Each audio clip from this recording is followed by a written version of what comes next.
दोली जेते पछकु जाए पुणी सेतिकी आगुक भी आसी जदि जीवनर दोली पछकु जाइछि चिंता करिवार किछि नै बंधुगण। दोली आगुक भी आसिबो, खाली समय को अपेक्षा करिवार अछि। नमस्कार बंधुगण, मु सागर कलाकार सागर संगम यूट्यूब चैनल को आपण मानकु स्वागत जनाउछि। बंधुगण 2025 मसीह बड़ बड़ ग्रह मानकर राशि परिवर्तन सरीछि।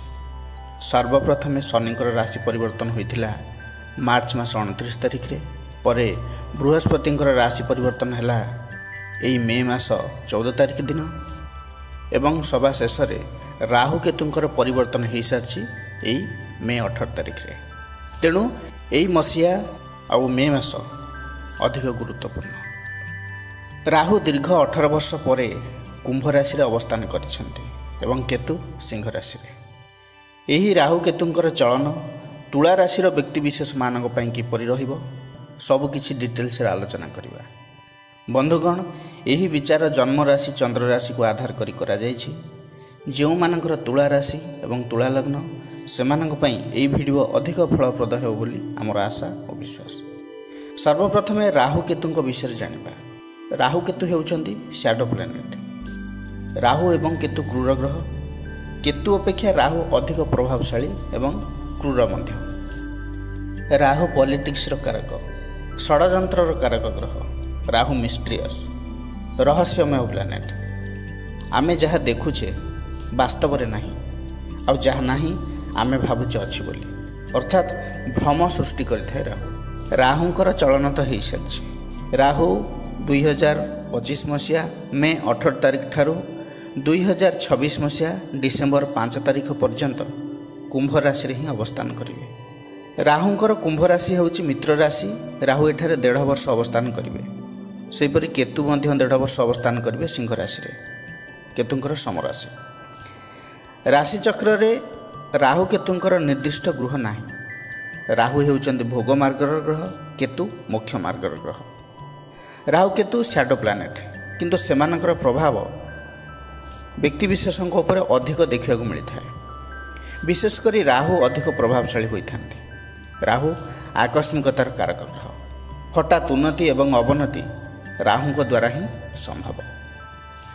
राहु एवं केतु कुंडली रे शुभ प्रभावित होते व्यक्ति ता जीवन में अनेक सफलता पाई था। आजिकालीर जेनेरेशन रे जेते टेक्नोलोजी डेवलपमेंट होउची सबू राहु अंडर रे ही आसुची। सोशल मीडिया राहु को प्रभाव रे। एआई तो जानी थिबे, राहु यार बलिष्ठ उदाहरण। राहु स्मार्ट काम करे, क्विक काम करे, काम को गति दे थाए। किंतु केतु डिटैच प्लैनेट, कन्फ्यूजन सृष्टि करता है मन रे, लैक ऑफ कॉन्फिडेंस दे थाए, इल्यूजन सृष्टि करता है। व्यक्ति आध्यात्मिक मार्ग रे गति करिया पई अधिक पसंद करता है। त्याग करिथाय ता जीवन में, क्षमा दे थाए, हृदय भावी थाए। गुप्त विद्या प्रति केतु अट्रैक्ट करे थाए। आपणकर राशि पंचम भाव रे राहु अवस्थान करछंती मे 18 तारिख ठारू, एवं केतु मध्य एकादश भाव रे अवस्थान करछंती। एठी राहु पंचम भाव रे रहिबा आपन पई शिक्षा, संतान, आध्यात्मिकता इत्यादि उपरे प्रतिबंधक सृष्टि करि पारे। शनिक गृह रे जेहेतु राहु अवस्थान करूछंती, राहुंकर बलाबल 2 गुण हो जिवो। राहु शनिक भली फल दे था। शनिक भली राहुंकर दृष्टि मध्य क्रूर अटे। बृहस्पति आपणकर मिथुन राशि रे अछंती नवम भाव रे, एवं नवम दृष्टि रे राहुंक ऊपर दृष्टि देउचंती, एवं राहुंकर पंचम दृष्टि मध्य बृहस्पति ऊपर पड़ुछि।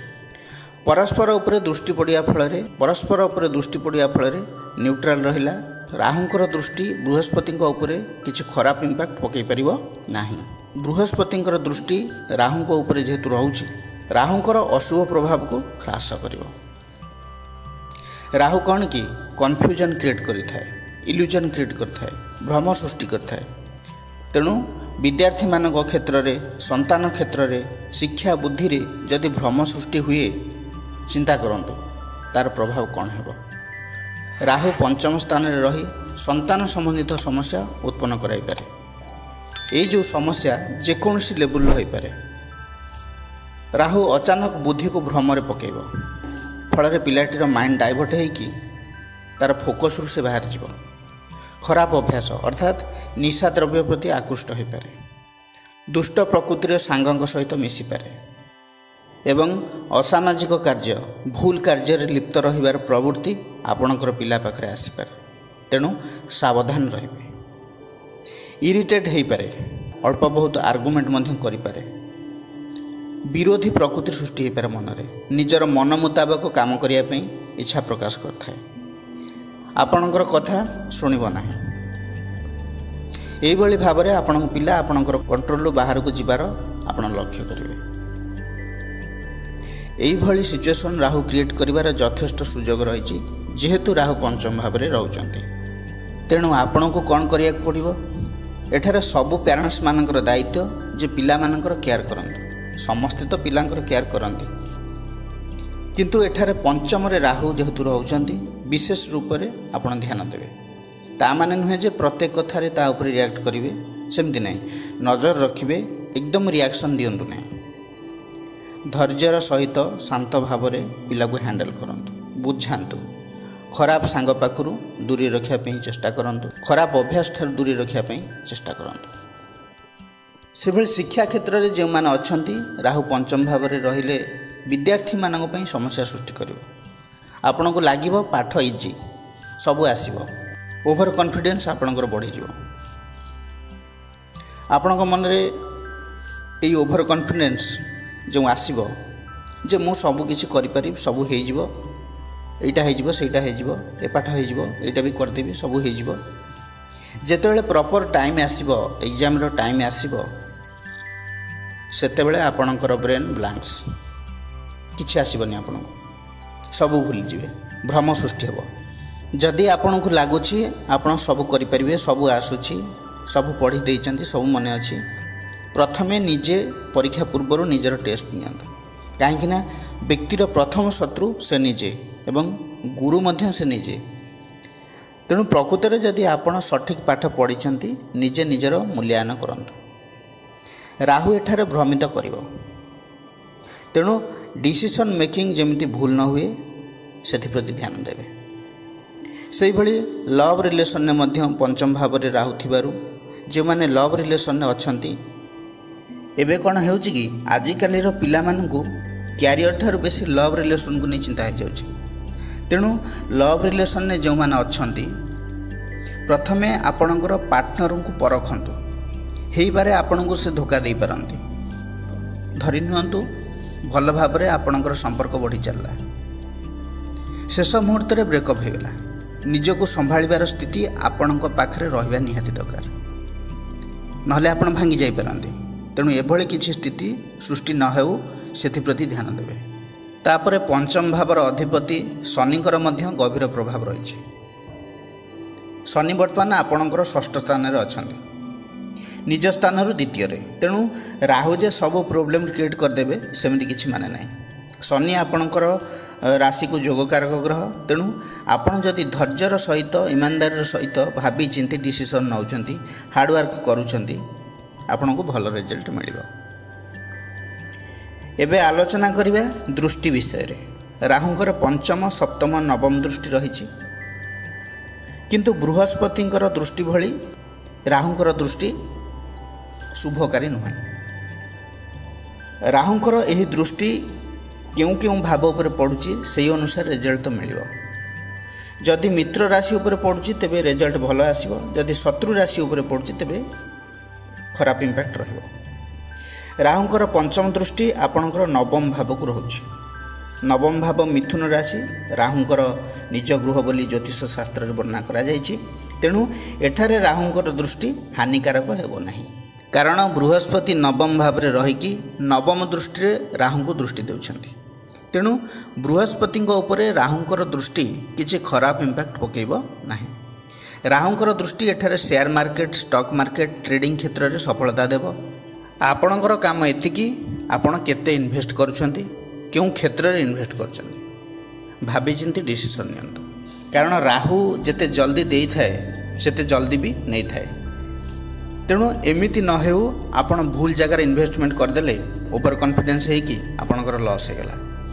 तेणुक stock market share market crypto lottery जुआ इत्यादि जदि आप इन्वेस्ट करुँच जड़ित अच्छा तेबे लॉन्ग टर्म इन्वेस्टमेंट आपन को फायदा देवार जोग देखा जो मैंने जॉब सर्च अच्छा समय 50-50 रही। राहु आपन को आध्यात्मिक कार्य सामिल कर पारती स्पिरिचुअल ट्रैवल भी देवे धार्मिक कार्य बहुत करेंगे। सेपरी राहुंकर सप्तम दृष्टि आपणकर लाभ स्थान को रोच सिंह राशि राहुंकर शत्रु राशि जेहेतु सिंह राशि अधिपति ग्रह हेले रवि हेले भी अचानक आर्थिक लाभ जोग रही फाइनेंशियल स्टेबिलिटी आसो किंतु जदि क्या सहित आपण बंधुता करुछंती सावधानता अवलंबन करंतु। आपण एभली मित्र बनाऊना तो जी आपणकर शत्रु आपण को असुविधा पकाउथिबो बिजनेस रे क्षति कराउथिबो काम रे बाधा देउथिबो फैमिली भितर फाट सृष्टि करथिबो आउ आपण जानि पारु नथिबे। तेणु एभली गुप्त शत्रु ठारू सावधान रहंतु। सेहीपरि राहुंकर नवम दृष्टि आपणकर पर्सनालिटी उपर रहउची व्यक्तित्व उपर रहउची अर्थात आपणकर लग्न रे रहउची राशि को रहउची। एही क्षेत्र रे तुला राशि रो व्यक्ति विशेष मानकु सावधान रहिया पड़िबो। तुला राशि रो अधिपति ग्रह हैला शुक्र। शुक्र कोठी ना कोठी लग्जरी सहित जड़ित एक्स्ट्रा मैरिटल अफेयर्स अर्थात अपोजिट साइड प्रति अट्रैक्शन अधिक देता है। शुक्र वैवाहिक जीवन कारक ग्रह तेणु राहुंकर दृष्टि आपणकर मैरिड लाइफ उपरे प्रभाव पकाइब डिस्टर्बेंस क्रिएट करिपारे आपणकर पर्सनालिटी को टिके डाउन करिपारे।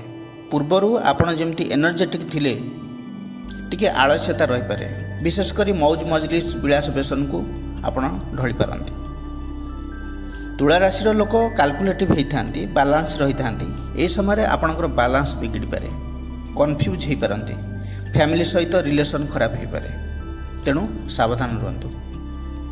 एठारे राहुंकर दृष्टि पर्सनालिटी रे चेंजेस आसीबो व्यक्तित्व रे परिवर्तन आसीबो लोक भाविबे अरे हठात आर एमिति कौन है ये कि परिवर्तन आर नेचर एमिति तो नुहे तेणु आपण अन्य मानक पई अनप्रेडिक्टेबल हो जिवे आपण निजे भी अनुभव करिवे एभली परिवर्तन मोर काहे कि होछि एई भली समस्या दे पारंती राहु भय सृष्टि हो पारे कन्फ्यूजन रहिबे डिसीजन नहीं पारिबेनी।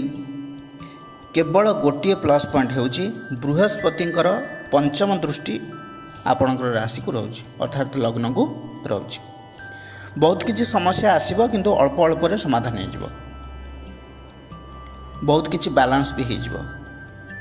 सेहीपरि केतु आपणकर एकादश भाव रे रहउचंती सिंह राशि रे डीप नॉलेज देवे गुप्त ज्ञान केतु आपणकर बढ़ेबे अचानक लाभ हेबो गुप्त शत्रु मध्य ह्रास करिवे केतु सफलतार बाट फिटिबो जो काम को आपण भाबी चिंती करिवे आपण सफलता पाइबे जहाँ भी आपण काम करूछंती तबे गोपन रखी से काम रे आगक बढ़ंतु जे पर्यंत काम न सरिछि बा आपण सफलता पाइ नांती अन्य मानक ठार गोपन रखंतु। केतु आपण को आध्यात्मिकता सहित जोड़िबे भौतिक सुख सुविधार आपण एही समय टिके दूरी रही पारंती। ओवरऑल जदि कहबी एकादश केतु आपण को शुभ फल ही दौरान यही राहु केतुंकर गोचर चलनर प्रभाव रे अशुभत्व दूर करने तुला राशि व्यक्तिविशेष मान प्रतिकार कौन करेंगे सर्वप्रथमे राहुंकर बीज मंत्र जप करंतु दैनिक शिव दर्शन करंतु असहाय नीच वर्गर एवं रोगी लोकों को आपणकर सख्य अनुसार साहाय्य सहयोग करंतु। भगवान गणेश को पूजा करंतु जीवजंतु मानक खाइबा को दियंतु दुर्गा चालीसा पाठ करंतु देवी छिन्नमस्तांकर पूजा करंतु आपन को शुभ फल मिलिबो। बंधुगण यह थिला तुला राशि व्यक्तिविशेष मानक पई राहु केतुंकर चलनर प्रभाव विषय रे आलोचना। जदि यह भिडियोटी आपण मानकु भल लागि थाए तबे लाइक कमेंट शेयर करिया पे जमार भी भूलियो नहीं। पुणी आसीबी आउ एक नुआ अध्याय को नहीं से पर्यंत रहूची नमस्कार।